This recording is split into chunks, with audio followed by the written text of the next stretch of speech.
automatically notified of all new uploads. Sankhya Television aims at providing you with your number one choice for cultural, inspirational, and spiritual programming.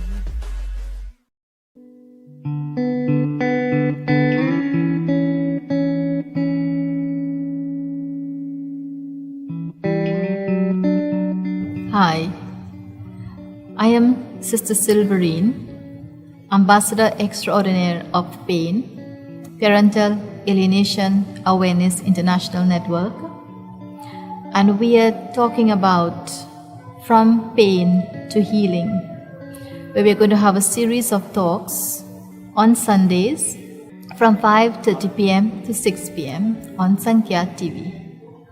Thank you.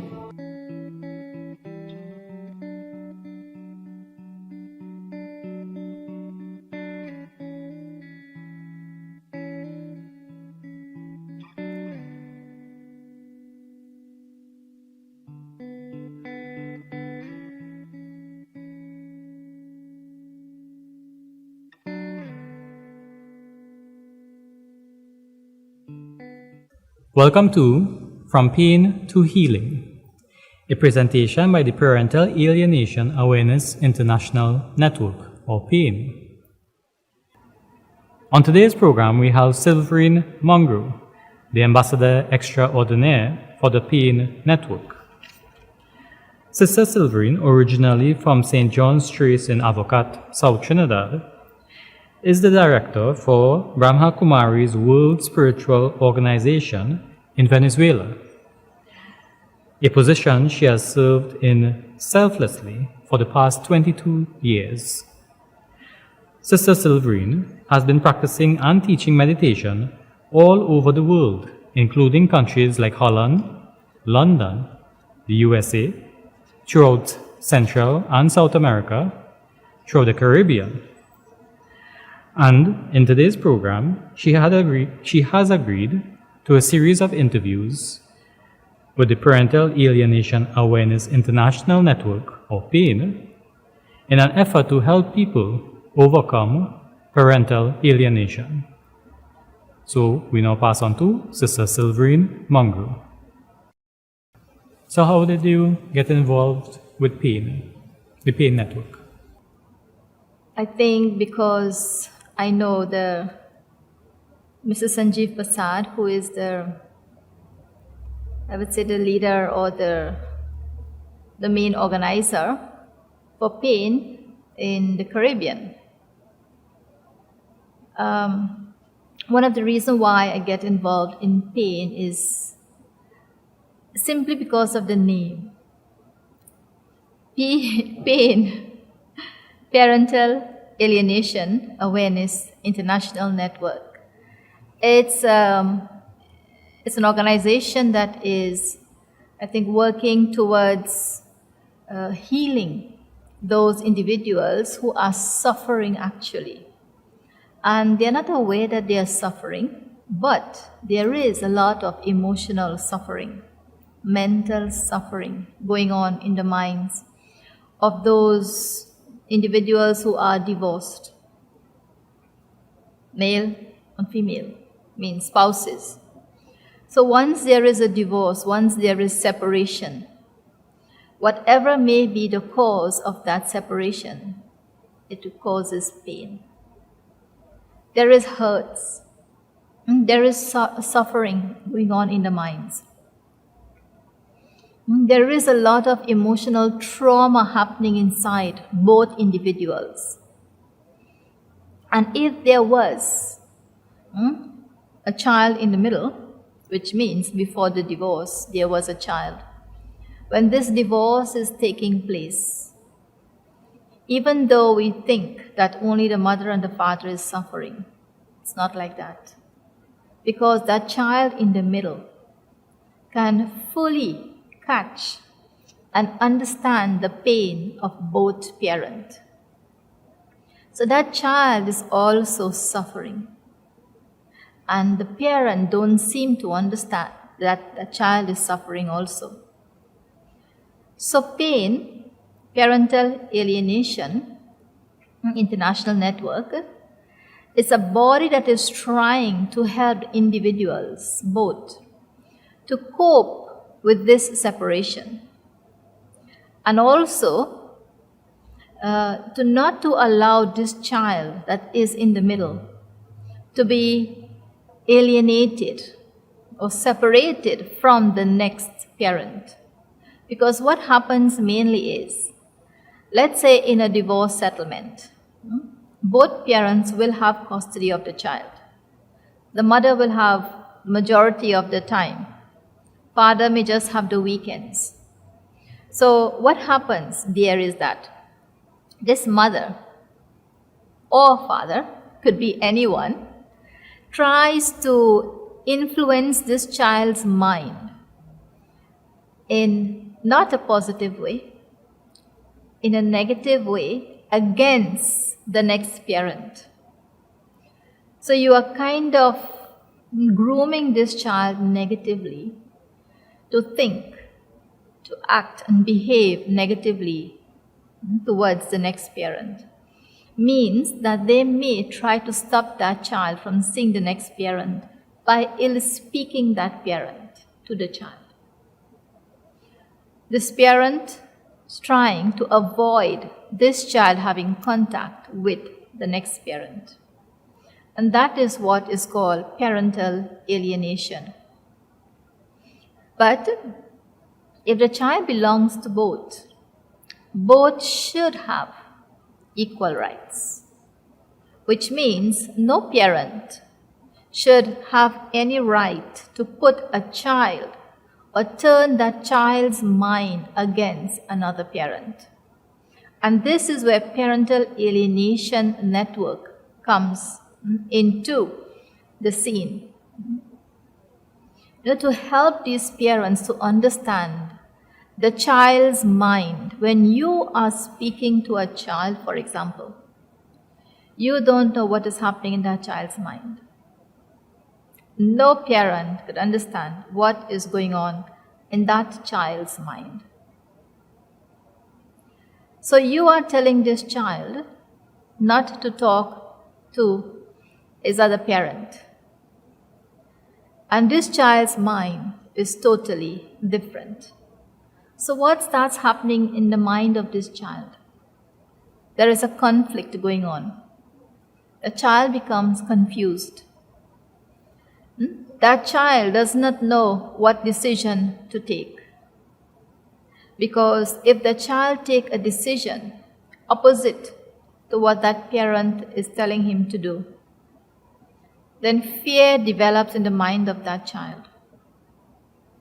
And once fear develops in the mind of that child, then his whole thinking process, or I should say, the correct thinking process stops.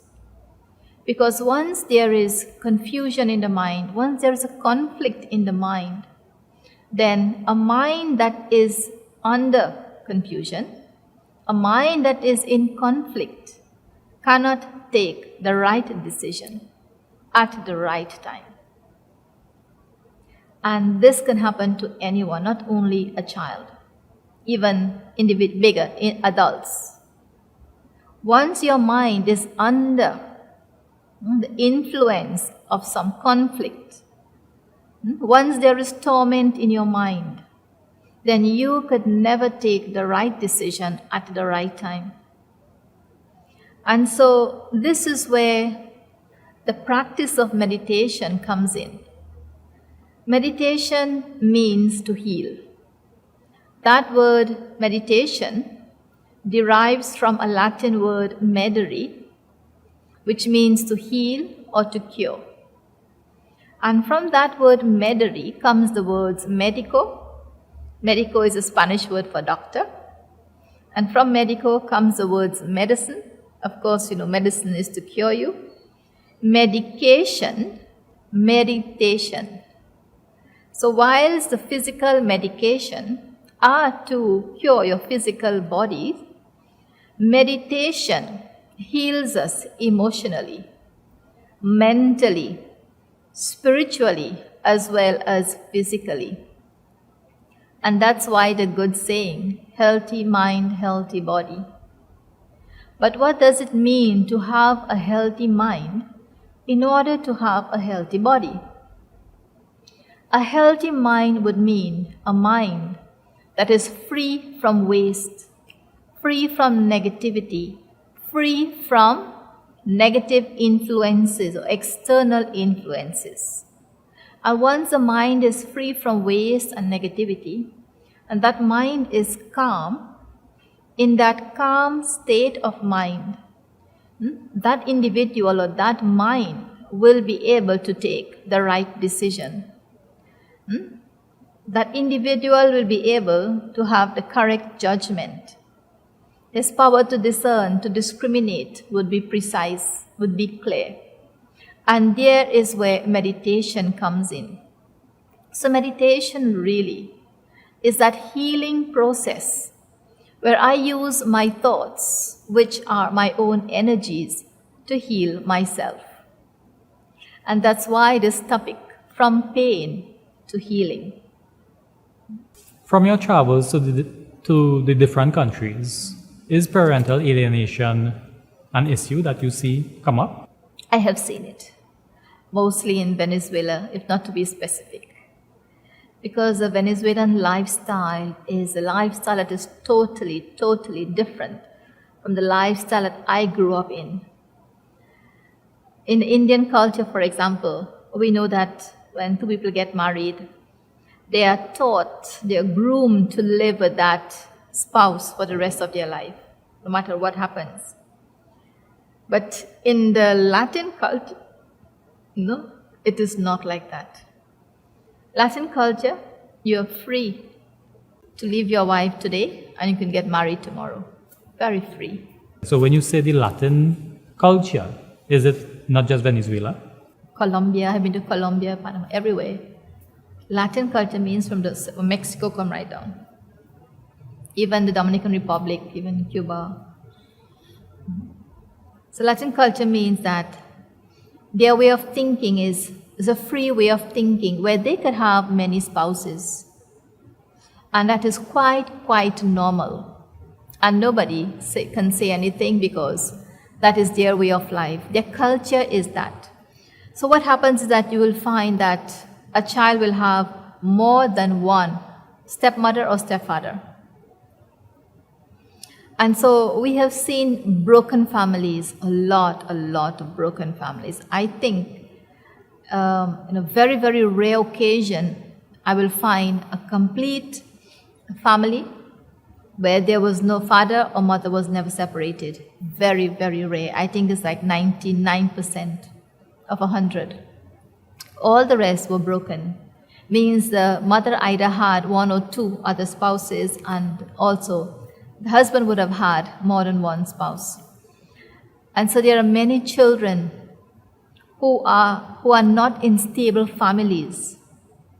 And because they are not in stable families, this also affects them mentally and emotionally.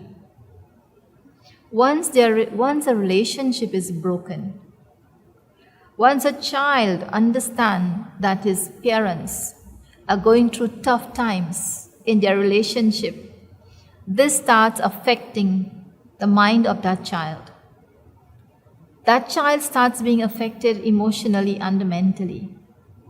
And when that child is affected both mentally and emotionally, what he produces will be of a lower quality. For example, if he is going to school, then because he have this problem of his mother and father, his parents on his mind, that child could never produce, could never think the way he wishes to think.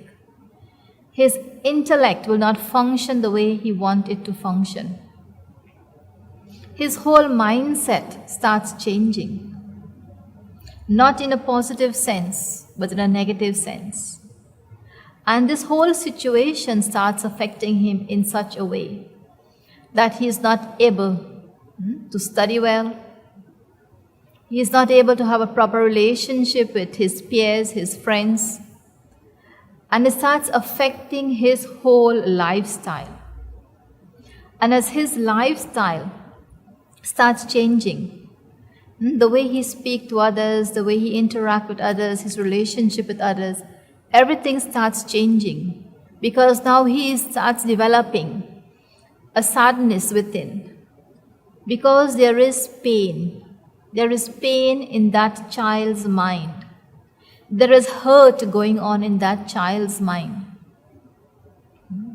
There is so much happening in that child's mind that it affects his whole life. His whole life, his future gets affected simply looking at his parents living this life of constant emotional struggle. And so when we talk about pain, we are talking about that procedure or a practice or a technique where we can help these children learn how to come out of this emotional and mental pain. And yes, as you mentioned, if I have seen it in other places, I have seen it a lot in Venezuela. And I want to believe that this is the reason why Venezuela is one of the most crime-prone country in the world. It's full of crime. The reason why is that children are emotionally and mentally affected simply through broken parents, broken families. So this broken family produces children whose life has been upset from the very start. So if we want to have a proper society, we want to build better communities, it has to start from the parents. How do you approach such individuals in your role with the Brahma Kumaris? I believe in two things. One, love heals. And so, if these individuals are treated with a lot of unconditional love, which means if I know this child came from a broken home, I will not treat that child as though he has no parent, but as though I can fill that relationship of a parent to that child and accept that child for whatever he is and whatever he is going through. And if I can give that child that kind of love, acceptance, value, and appreciation for who he is, then that simple appreciation, simple acceptance and valuing that child for who he is starts healing that child.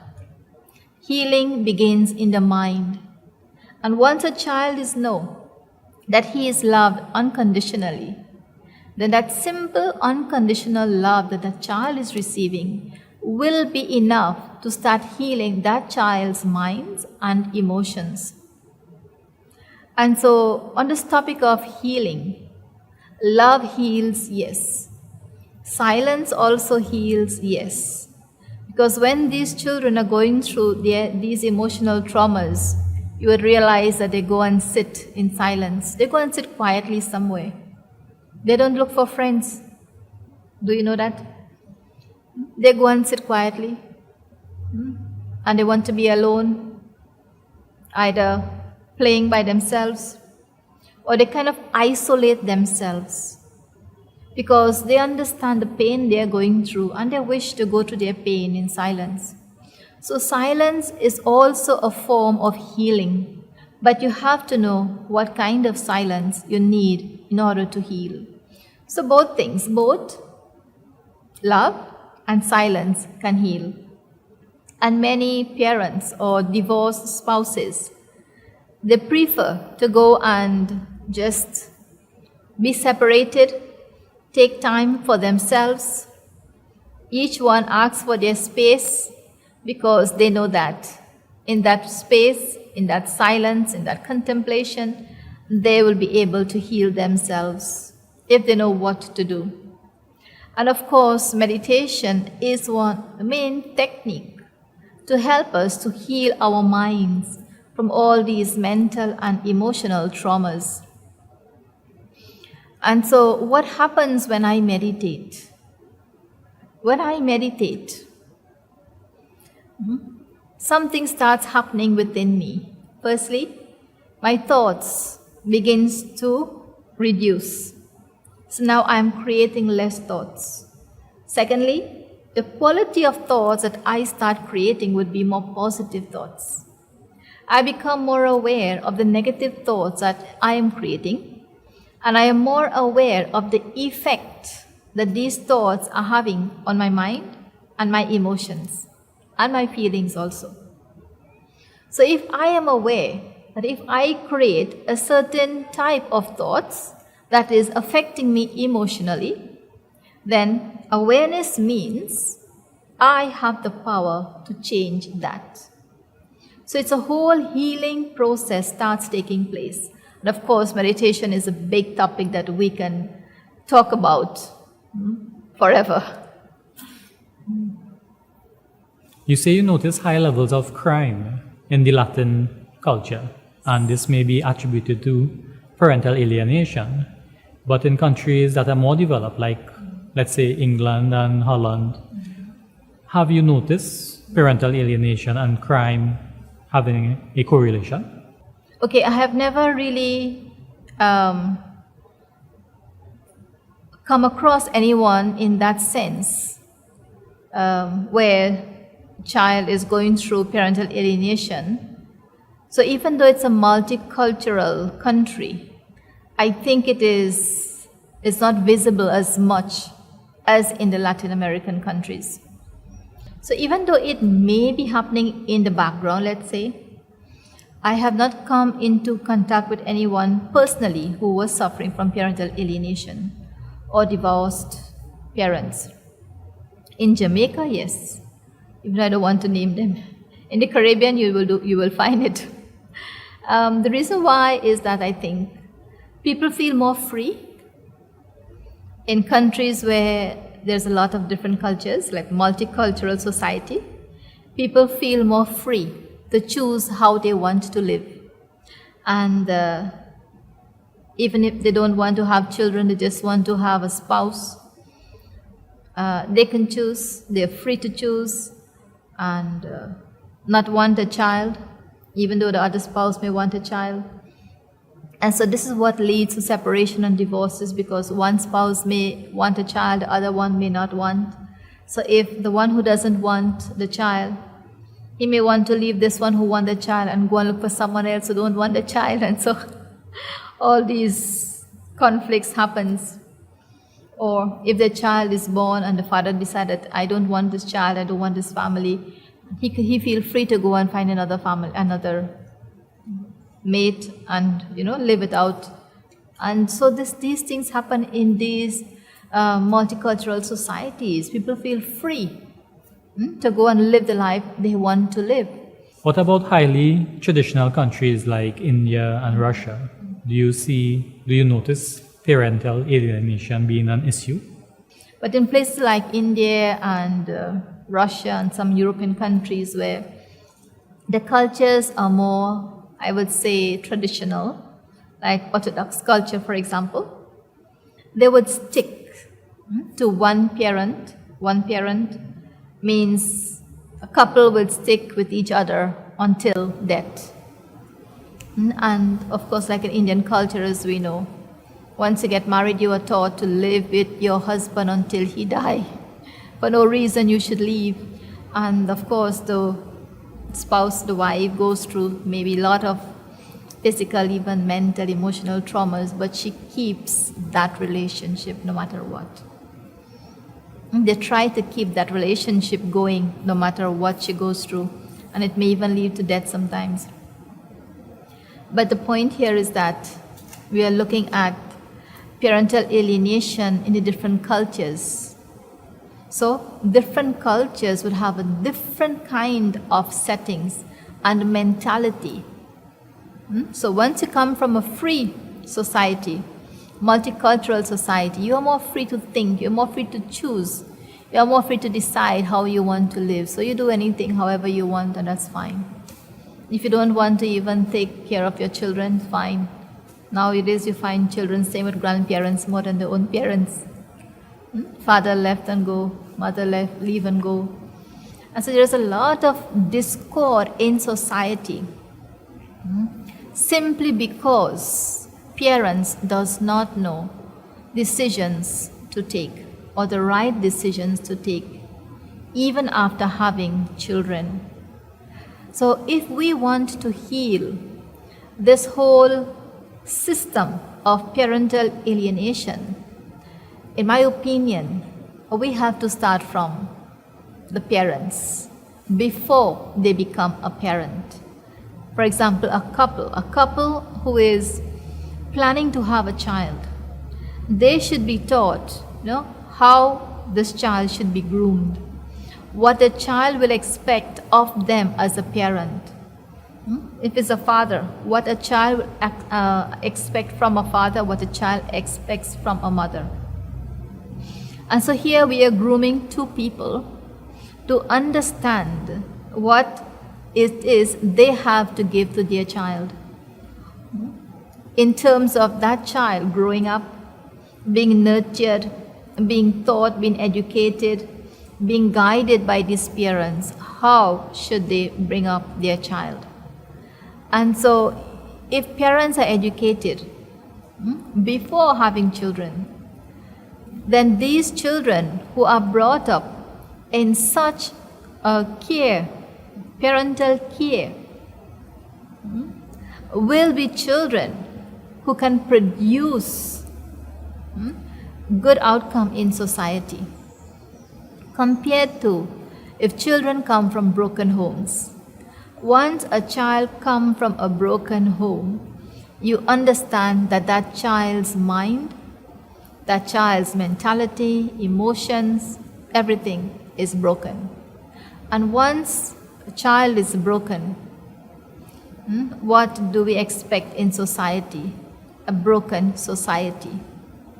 So this whole concept of parental alienation is to bring awareness to parents what is expected of them, because they're not only bringing up a child for themselves, but any child that comes from a family then goes out into the society, into the community. And so we are bringing children to form a community, to form the society, which will then form a country. And so we do not want to see broken communities, broken families, broken society, broken country. So however a country is, clearly shows from what kind of parent these children have come from. So what kind of child am I growing? What kind of child am I grooming to go out there and produce? Each parent should check their own children at home. How am I growing my child? Am I growing a criminal? Or am I growing a child that will become a light in society? What kind of child am I grooming? And so this concept is so important. I will not say interesting, but important. Because if parents could understand what is going through a child's mind, and what am I giving to society through this child that I am producing, then we could have better societies if we learn to take the right decisions. So I'd like to thank you for sharing your time with me, discussing the topic of parental alienation. And I know we have a lot more to discuss because there are a lot of things that were mentioned and we have to elaborate on. And I look forward to sitting with you again and having a discussion with you.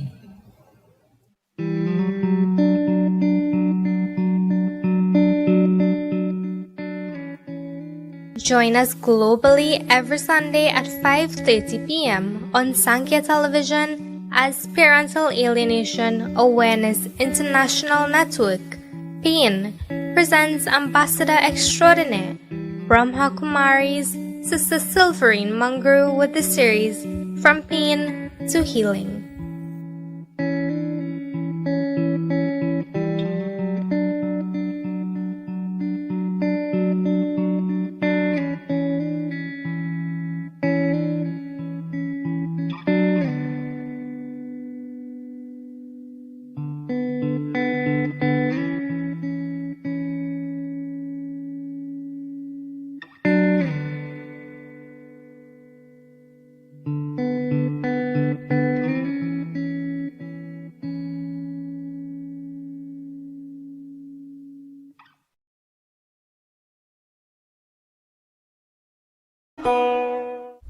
Sitaram.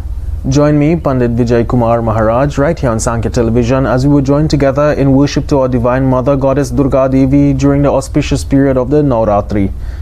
Some of the ingredients that we need is a Durga Devi Murti or a picture, a coconut, 9 diyas, a lota of water, some panch amrit, a few pan leaves, flowers, neem leaves, a few bay leaves, sindoor, hardi, chandan, essence, a piece of cotton, some ghee for havan, supari, and dakshina. Join me, Pandit Vijay Kumar Maharaj, as we were joined together in worship to Goddess Durga Devi during this time called the Navratri. Jai Sitaram.